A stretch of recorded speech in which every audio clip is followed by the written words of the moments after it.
Assalamualaikum warahmatullahi wabarakatuh. Perkenalkan, nama saya Ripa Budi dengan NIM 858534413, mahasiswa dari Prodi PGSD S1 UPBJJ UT Semarang. Pada kesempatan kali ini saya akan melakukan praktikum IPA di SD dengan kegiatan praktikum pengelompokan bahan makanan berdasarkan zat gizinya.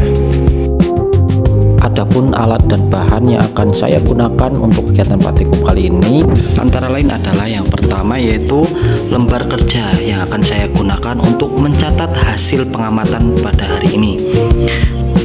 Kemudian ada daftar nama zat beserta saya kasih wadah nanti untuk mengelompokkan per zatnya masing-masing. Kemudian yang paling utama adalah bahan-bahan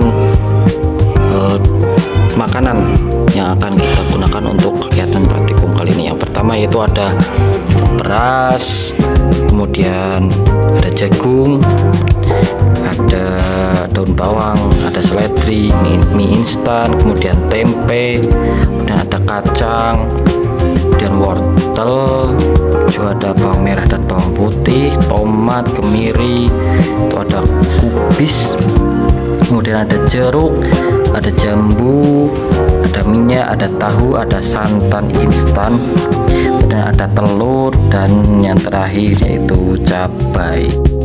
Kemudian saya akan mengelompokkan bahan-bahan makanan ini menjadi 4 kategori. Yang pertama yaitu karbohidrat, kemudian vitamin, kemudian protein, dan lemak. Pertama-tama saya akan memulai pada kelompok karbohidrat. Yang pertama yaitu beras. Beras termasuk karbohidrat karena merupakan sumber energi utama kita. Kemudian yang kedua ada jagung. Jagung juga termasuk sumber karbohidrat. Kemudian yang ketiga ada mie instan. Mie instan juga termasuk sumber karbohidrat karena terbuat dari tepung terigu.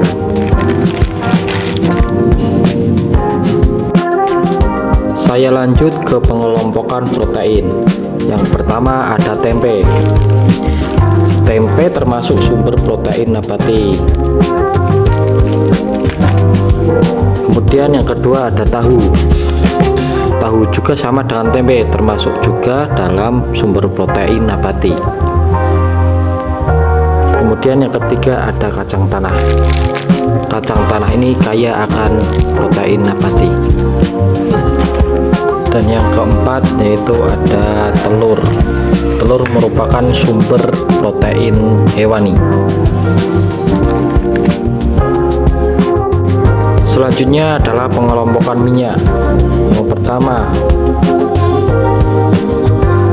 pertama saya punya fitri. Yang pertama saya ada minyak goreng. Tentu saja minyak goreng termasuk bahan makanan yang mengandung lemak.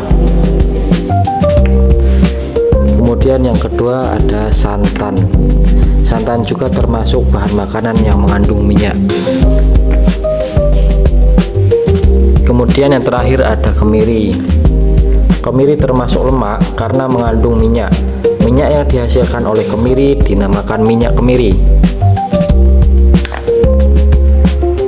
Dan yang terakhir adalah pengelompokan vitamin. Dari semua bahan-bahan yang saya kumpulkan tadi, hanya tersisa beberapa di sini, dan ini semua termasuk ke dalam bahan makanan yang memiliki sumber vitamin. Yang pertama yaitu ada kubis, kemudian ada jeruk,